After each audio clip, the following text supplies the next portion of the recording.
Hello students, this is Shrimati Manisha Shrivastava, उच्च माध्यमिक शिक्षक from government higher secondary school Guraiya, district Chhindwara, Madhya Pradesh. Today we are going to learn a lesson from the textbook of class 10th, lesson number 14, The Pot of Gold. It is taken from Hitopadesh and this is part 2 of this lesson. Students, it takes too much time to make a video, यानी एक 15 minute के video बनाने के लिए मुझे बहुत समय लगता है. तो आप पहले इसका पार्ट 1 देख चुके हैं. आपको चैनल पसंद आया है, पार्ट 1 पसंद आया है, एक्सप्लेनेशन अच्छा लगा है तो चैनल को लाइक करें, शेयर करें और सब्सक्राइब करें. और अब हम स्टार्ट करते हैं हमारा ये जो the pot of gold part 2 lesson. Part 2 lesson start करने के पहले मैं बता दूं कि the pot of gold story जो है वो एक सोने के घड़े के ऊपर जिसके एक घड़ा जिस पर सोने के सिक्के रखे हुए थे, वो जब दो मित्रों को मिलते हैं उसकी कहानी है. कहानी का सारांश जो हमने अभी तक पढ़ चुके हैं उसका मैं थोड़ा सा आपको बता देती हूँ. कुबुद्धि और सुबुद्धि नाम के दो मित्र थे, जिसमें से कुबुद्धि जो है वो ड्रिंकिंग और गैम्बलिंग वाली लाइफ जीता था. उसके पास पैसे नहीं थे. वैसे ही सुबुद्धि जो था वो एक ईमानदार व्यक्ति था और होली और ऑनेस्ट मैन था और साथ ही एक ईमानदार जीवन जीता था. कुबुद्धि सुबुद्धि को प्रपोज करता है कि चलो हम संपत्ति बनाने के लिए, कमाने के लिए शहर के बाहर चलते हैं किसी दूसरे देश में. बहुत समय तक दोनों घूमते रहते हैं और घूमते रहने के कारण कोई पैसा इकट्ठा नहीं कर पाते हैं. फिर एक दिन उनका भाग्य बदल जाता है और उनको जंगल से गुजरने के दौरान एक घड़ा मिलता है जिसमें 1000 स्वर्ण मुद्राएं होती हैं. तो दोनों मित्र उन स्वर्ण मुद्राओं को देख के बहुत खुश हो जाते हैं. सुबुद्धि बोलता है चलो हम दोनों मुद्राओं को आधी आधी बांट लेते हैं और शहर की ओर चलते हैं.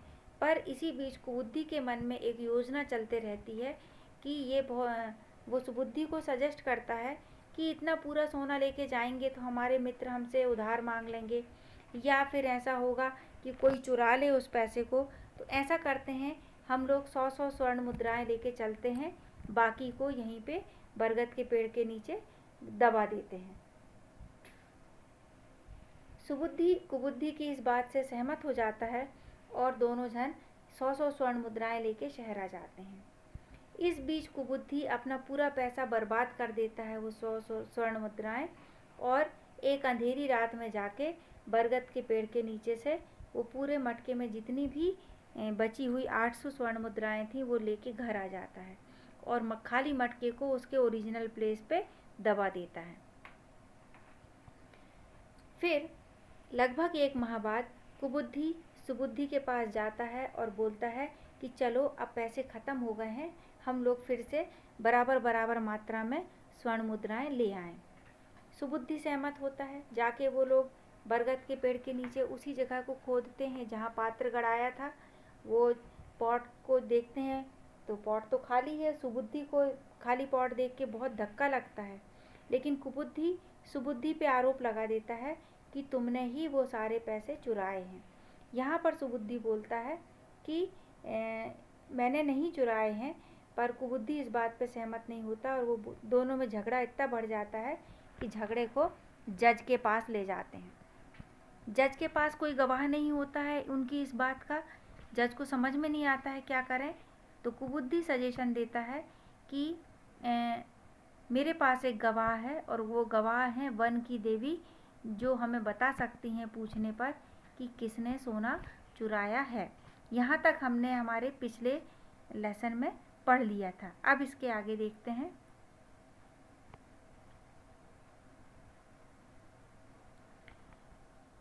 कुबुद्धि ये बात कह के कि वन की देवी हैं, हम उनसे पूछेंगे तो हमें बताएंगी, तो वो घर आ जाता है. घर आके अपने पिताजी से बोलता है कि आपको वो जो जंगल में बैनियान ट्री है, उसमें छुपना है। तो देखें क्या वाक्य रहते हैं। You have to hide in the trunk of banyan tree, and when the judge asked the goddess of the forest to say who stole the gold, you must say it was Subudhi. वो अपने पिताजी को बोलता है कि आपको बैनियान tree के trunk में यानी तने में छुपना है। हाइड यानी छिपना। और जब जज ये पूछेंगे गॉडेस ऑफ द फॉरेस्ट से, वन की देवी से, कि किसने सोना चुराया है, you must say it was Subuddhi. आपको बोलना है कि वो सुबुद्धि ने चुराया है। The father was reluctant. Kubuddhi के पिता इस बात के लिए तैयार नहीं थे। रिलक्टेंट यानी इच्छा नहीं होना, तैयार नहीं होना। But Kubuddhi forcefully took him to the banyan tree in the night and made him hide in the trunk. पर कुबुद्धि ने उनको फोर्सफुली यानी ज़बरदस्ती लेके गया बैनियान ट्री तक, और वहाँ रात में उनको उसके ट्रंक में छुपा दिया। ट्रंक यानी तना, पेड़ का तना। The early next morning Subuddhi, the जज and Kubuddhi came to the banyan tree. ठीक अगली सुबह सुबुद्धि, जज और कुबुद्धि उस बैनियान ट्री के पास यानी बरगद के पेड़ के पास पहुँचे। The judge then called out in a loud voice, "O goddess of the forest, tell us which one of the two has taken the gold." तो जज ने जोर से पुकारा कि हे वन की देवी, हमें बताओ कि इन दोनों में से किसने सोना चुराया है। स्पीक, बोलो। In a deep voice, the father of Kubuddhi replied, "It is Subudhi who has stolen the gold." एक बहुत गहरी आवाज़ में कुबुद्धि के पिता ने जवाब दिया कि वो सुबुद्धि है जिसने पूरा सोना चुराया है। The judge was surprised to hear that an honest man like Subudhi could steal his friend's gold. जज को सुन के बड़ा आश्चर्य हुआ कि एक ईमानदार व्यक्ति, वो भी सुबुद्धि जैसा, वो अपने मित्र के सोने को कैसे चुरा सकता है। However, thinking that it was the goddess of the forest who had really spoken to them, he said to Subudhi, "Tell me what your punishment for robbing a friend should be." पर वो ये सोचता है कि भाई goddess of forest ने उनसे बात की है, उनसे बोला है, तो वो गलत नहीं हो सकती। इसीलिए वो बोलते हैं कि सुबुद्धि, तुम ही बताओ कि तुम्हारा पनिशमेंट यानी सज़ा क्या होनी चाहिए अपने मित्र को रॉबिंग यानी उसके लूटने की। रॉबरी यानी होता है लूटना दिन दहाड़े। तुमने अपने मित्र को लूटा है, उसके पैसे उसके हिस्से के लिए हैं, तुम्हारी सज़ा क्या होनी चाहिए। सुबुद्धि knew that the goddess would never लाई। सुबुद्धि जानता था कि गॉडेस यानी जो देवी हो वो कभी झूठ नहीं बोल सकती। Which meant that somebody was hiding in the tree. इसका मतलब है कि कोई झाड़ के अंदर छुपा हुआ है। ही thought for a moment and said. वो कुछ क्षण उसने सोचा, फिर बोला, my lord, it is true that I stole the gold like the goddess says. बोलता है, महोदय जी, माय लॉर्ड यानी महोदय जी, ये सही है कि मैंने ही सोना चुराया है, जैसा कि वन देवी ने कहा। आई हिड इट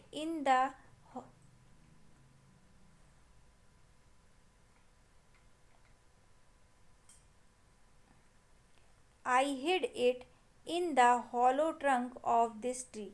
मैंने वो जो स्वर्ण मुद्राएं हैं इस पेड़ के जो खाली तना है, खोखला तना, उसमें मैंने रख दी हैं।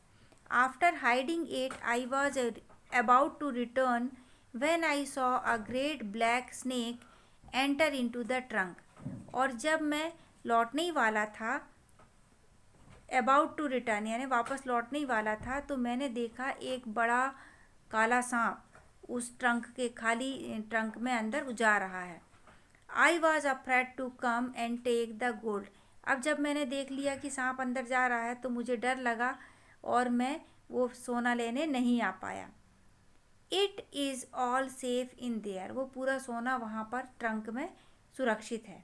Permit me to light a fire to drive out the snake, अब मुझे अनुमति दें कि मैं आग जला दूं ताकि वो जो सांप अंदर घुसा है वो बाहर आ जाए। ड्राइव आउट यानी बाहर निकालना। Thus we will be able to take out the gold, और इस तरह से हम सक्षम रहेंगे वो सोना वहाँ से निकालने में। You can thereafter punish me in any way you feel fit, और फिर आप जैसा चाहें वैसा मुझे पनिश कर सकते हैं।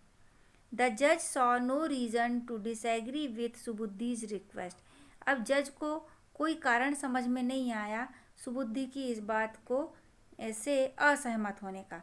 डिसएग्री यानी असहमत होना और एग्री यानी सहमत होना।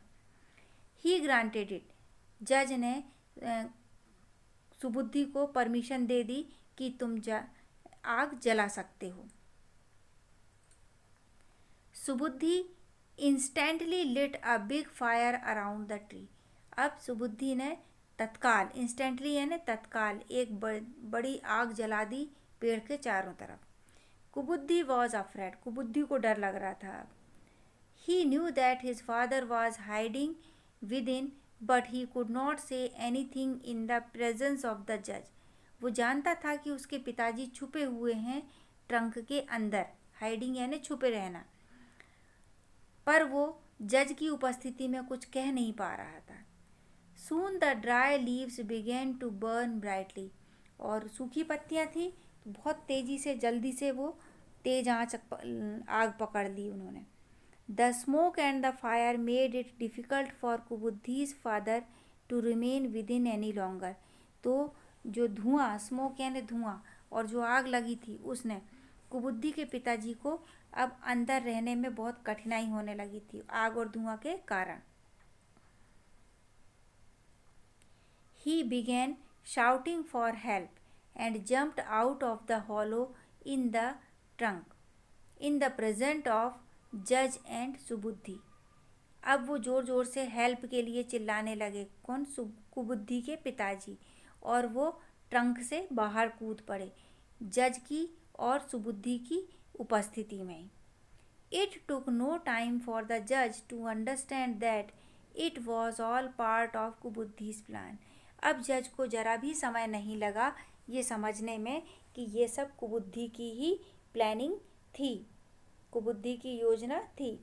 The judge ordered कुबुद्धि to give all the 800 gold coins to Subuddhi and sentenced him to prison for his wickedness, अब जज ने ऑर्डर दिया कुबुद्धि को कि वो पूरे 800 गोल्ड कॉइन्स सुबुद्धि को दे, और सुबुद्धि को पूरे 800 स्वर्ण मुद्राएं मिल गई, और कुबुद्धि को सेंटेंस यानी सज़ा मिली जेल की, प्रिजन की, फॉर हिज विकेडनेस, उसकी चालाकी के कारण, है ना। तो ये जो स्टोरी है, ये स्टोरी बताती है कि honesty is the best policy, ईमानदारी ही सर्वश्रेष्ठ नीति है। देखें यहाँ पर कि सुबुद्धि को ईमानदारी के कारण 800 स्वर्ण मुद्राएं, 400 तो उसके हिस्से की और 400 अतिरिक्त स्वर्ण मुद्राएं उसे मिली, और बेईमानी के कारण कुबुद्धि को जेल जाना पड़ा। तो हमें अपने जीवन में ईमानदारी बनाए रखना है और बेईमानी को नहीं आने देना है। Honesty is the best policy. Now it's time to do the questions and answers of the lesson. मैंने सारे इम्पॉर्टेंट क्वेश्चंस एंड आंसर्स ही लिए हैं जो एग्ज़ाम की दृष्टि से बहुत महत्वपूर्ण है। फर्स्ट क्वेश्चन है, who were Subuddhi and Kubuddhi, Subuddhi और कुबुद्धि कौन थे? आंसर है Subuddhi and Kubuddhi were 2 friends, Subuddhi और कुबुद्धि 2 मित्र थे। Question number 2, What were the qualities of Subuddhi and Kubuddhi, Subuddhi और कुबुद्धि की क्या विशेषताएं थीं? आंसर है सुबुद्धि was an honest man and led a good life, सुबुद्धि एक ईमानदार व्यक्ति था और अच्छा जीवन व्यतीत करता था। कुबुद्धि was a wicked man and led a life of drinking and gambling, कुबुद्धि एक चालाक व्यक्ति था और ड्रिंकिंग यानी शराब पीना और गैम्बलिंग यानी जुआ खेलने वाला जीवन व्यतीत करता था। Question number 3, what did Kubuddhi and Subuddhi find? Kubuddhi और सुबुद्धि को क्या मिला? आंसर है, Kubuddhi and Subuddhi found a pot full of gold coins. Kubuddhi और सुबुद्धि को एक पात्र मिला जो पूरा सोने के सिक्कों से भरा हुआ था। Question number 4, how did Subuddhi prove himself innocent at last? सुबुद्धि ने अपने आप को किस तरह से इनोसेंट यानी निरपराधी प्रूव किया, साबित किया अंतिम में? तो ये एक एनालिटिकल यानी विश्लेषणात्मक प्रश्न है। अगर आपको 3 नंबर से ज़्यादा का क्वेश्चन आता है तो उसमें इस तरीके के एनालिटिकल प्रश्न ही आते हैं, बड़े प्रश्न। आंसर है, सुबुद्धि said that he had hidden the gold in the hollow trunk of that tree. सुबुद्धि बोलता है कि उसने पूरे सोने को जो पेड़ का खाली तना है छेद वाला, वहाँ पर उसने रखा हुआ है। When he was hiding it and about to return, he saw a great black snake enter into the trunk. जब वो सोने को छुपाकर लौट रहा था, अबाउट टू रिटर्न लौटने ही वाला था, तो उसने देखा एक बड़ा काला सांप उस ट्रंक में अंदर जा रहा है। The gold is safe there, वो सोना पूरा वहाँ पर सुरक्षित है। ही आस्क्ड द जज to permit him to light a fire to drive out the snake. वो सुबुद्धि जज से अनुमति मांगता है कि वो आग जलाने की अनुमति दें ताकि उस काले सांप को बाहर निकाला जा सके। Subuddhi instantly lit a big fire around the tree. Subuddhi ने तत्काल ही एक तेज आग जला दी पेड़ के आसपास। The smoke and the fire made it difficult for Kubuddhi's father to remain within any longer. अब और ज़्यादा समय कुबुद्धि के पिताजी धुआं और आग के कारण वहाँ पे अंदर नहीं रह पा रहे थे, उन्हें डिफ़िकल्टी कठिनाई हो रही थी। He jumped out of the trunk, और वो कूद कर बाहर आ गए उस खाली तने से। द जज अंडरस्टूड कुबुद्धिज प्लान, जज को कुबुद्धि का प्लान समझ में आ गया।